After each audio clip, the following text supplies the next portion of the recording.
I'm a centrist at heart.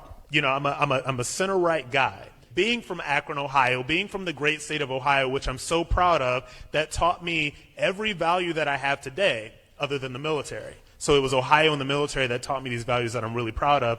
I believe that we have more in common than we do that separates us. Whatever. We now understand that sexual liberation is political control. It's a form of political control. And you have multiple times advocated on behalf of accepting homosexuality, accepting homosexual acts as normative in the conservative movement. How does sex help us win the culture war? I'm going to let the gay man answer. Wait a minute. So can I ask you a question? Can you have the balls to ask the gay man on the stage that question and don't defer to him? Ask me that question. I will answer you that question. I'm going to answer you. You already asked the question, so I'm going to answer that question. I'm going to ask you that question. This is America. This is the greatest freaking nation in the world. We realize that America is great because we have Western values. We realize that, let me finish, dude. We realize that gays and lesbians are able to contribute to American society in the same way that everybody else is. And let me tell you, when you continue doing that, okay, you realize that we are here. We are able to do everything. And let me tell you something as well. I served in the military, right? I served 5 years. I did an Iraq tour. What's up? How does homosexual sex help us win the culture war? Who said homosexual sex helps you win the culture war? That's the question that I'm asking. Why are you promoting it? Well, it's a BS question, and you know it is. It's a question that is not it's not a good faith question. So I'm going to be honest. Good faith question. Rob, honestly, I don't care what two consenting adults do. So that's the whole thing. And your hyper focus on it is kind of weird. Thanks for being here. You seem to be really interested in gay sex. I'm pretty sure if you're into that, you can go find somebody to do it with. I don't know, maybe. I'm not here to tell anybody what to think or what to believe, but for me, somebody like that doesn't really have any place in the conservative movement because it's something that is so behind the times. And you can boo and you can do whatever you want to, baby, because I'm going to be me, and I'm still here. My question is largely directed to Mr. Kirk because you were raised as a conservative. Part of the issue I see here is, what's your name, Rob? Yeah. So you're saying, you're behind the times, this isn't conservative. Well, we don't want centrists in the conservative movement. We want to retain our core values. Yeah, but here's the thing. We don't want drag. But here's the thing. It's not about what you want because here's the thing. The beauty about social media is that I can be me and I can bring myself to the table. And it's not about what you want, it's about what the people want. And if there are enough people in this movement that say, hey, Rob is cool, he's gay, whatever, it really doesn't matter what you think. You can say whatever you want and you can believe whatever you want to believe. Let me ask my question. But it's not going to stop me from doing what I'm doing. And it's not going to deplatform me. So my question is, again, it's directed to Mr. Kirk because he was raised as a conservative. As the guy before has said, you've advocated for homosexuality, said that there's a place for the gay agenda within the conservative movement. My question is, and you're also comfortable with transgenders and cross-dressers, I understand. So my question is there any point where conservatives should take a moral stance on Christian morality, or should we abandon it altogether? So in other words, what is what is your brand of conservatism doing to actually conserve Christian morality? If we're ceding to the left on transgender, gay rights, gay marriage, we don't want that in conservatism. So you don't want him in the conservative movement? I just want to be very clear. Let's just be. Rob. So you don't want me in the movement? No. Not if it waters down. Hold on a second. No, we don't. I want to be very clear. We don't need to compromise our fundamental beliefs. Hold on a sec. You're bringing some very charged language. I'm going to try to calm down the temperature in the room, so I can try to rationally understand an irrational position. Why should we Let me finish. compromise our fundamental beliefs? Let me finish. So, I'm a Christian. I believe the Bible is the greatest book ever to exist in the history of the world. And I believe Rob Smith has decency and dignity as an individual in the United States of America. Hold on a second. We're not a theocracy. We never have been. And you know what? And wait a minute. Let me hop in here. Hold on, because I'm in it. Really He's addressing me. answers.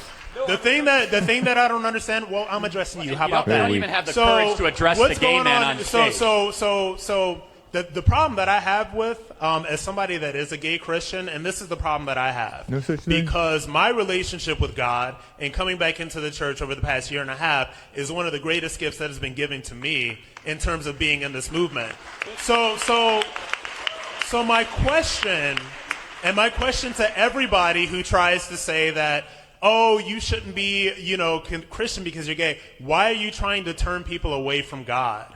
So if you love God Totally and twisted. Christianity is so right, because I do love Trying God. to turn you away from so why homosexuality. would you be trying to turn me away? Why would you be trying to turn me away from God?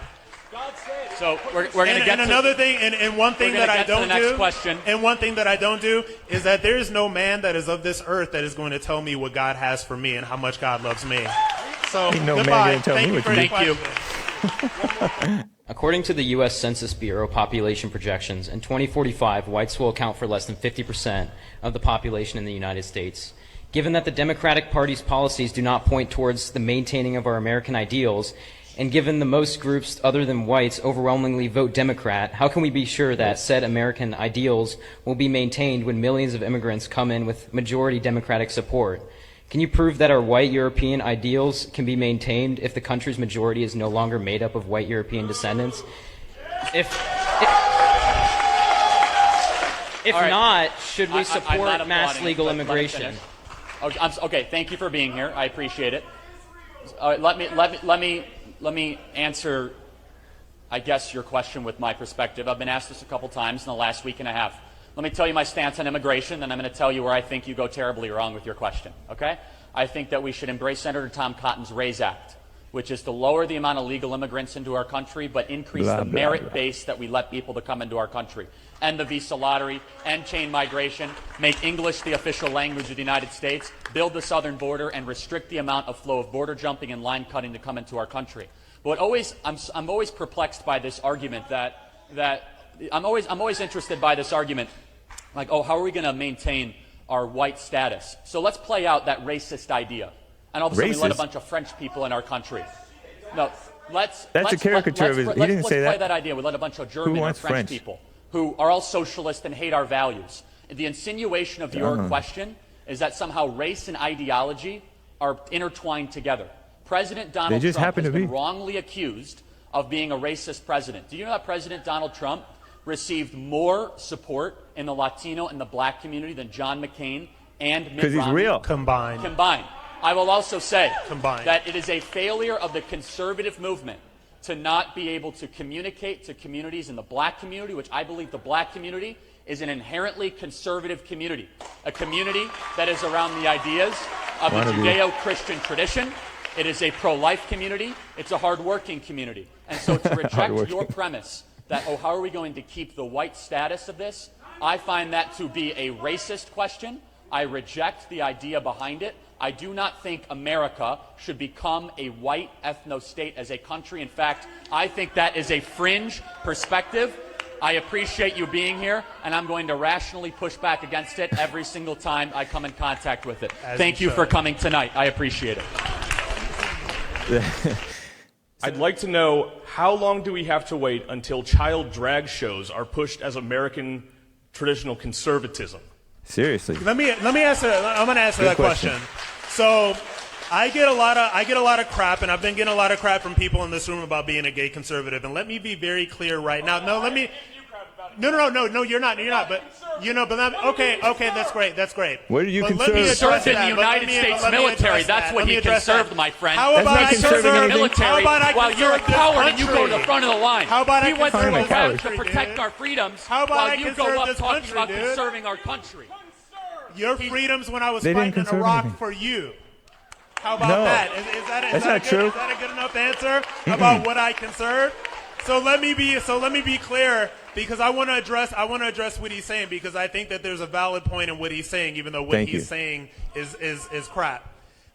Crap? So there's this idea there's this idea that there's a lot of crap going on in the far, I call it the LGBT alphabet soup left, that myself as a gay conservative is like pushing back on. The child drag queen stuff is garbage, okay? The drag kid stuff is garbage.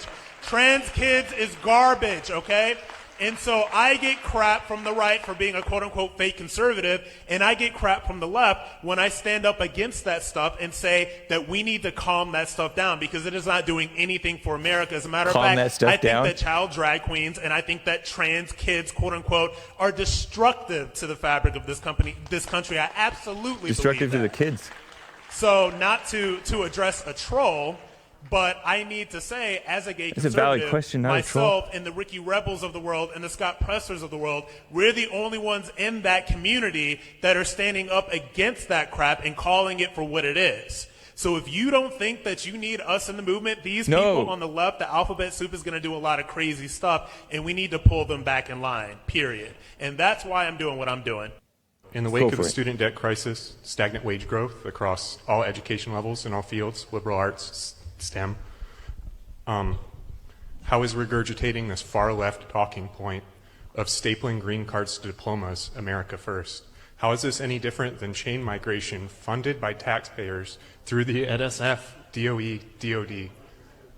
Those funds go to... Yeah, I'm happy to elaborate on it. So I said at a speech last week that if someone graduates from a four-year college, they should have a green card stapled to their diploma. Let me elaborate on that further. I don't think it makes sense as America First to invest our tax dollars in foreign nationals that come to our own publicly funded universities and then say go back and compete against us in Korea, Japan, or Southeast Asia. In the first place, then. Well, so you just said they're competing against us here. Well, actually, if they're employed by American companies or they're entrepreneurs, there's evidence to show that they actually embrace our American cultural identity and they come and they immerse into our country. So I'll give you a great example. Liberals. So you look at, I'll give you a great example. Asians. The same sort of skepticism, the same sort of hostility was given towards Asians in the 1940s and 50s. Asians have been one of the most productive, one of the most amazing communities, least likely to commit crimes, most contributing communities to our country, including Indian Americans, people from Southeast Asia. And anti-white. And so I will say this. Look, I'll nuance it even further. Anti-Christian, and a green card is not citizenship. I did not say citizenship. There's a huge difference there. But if you graduate from Stanford, MIT, Yale, and you're able to find a job that needs to be filled by an American employer, then yes, I do believe you should be given temporary residency to be able to fill that job. And guess what? You pay taxes, you're within the system.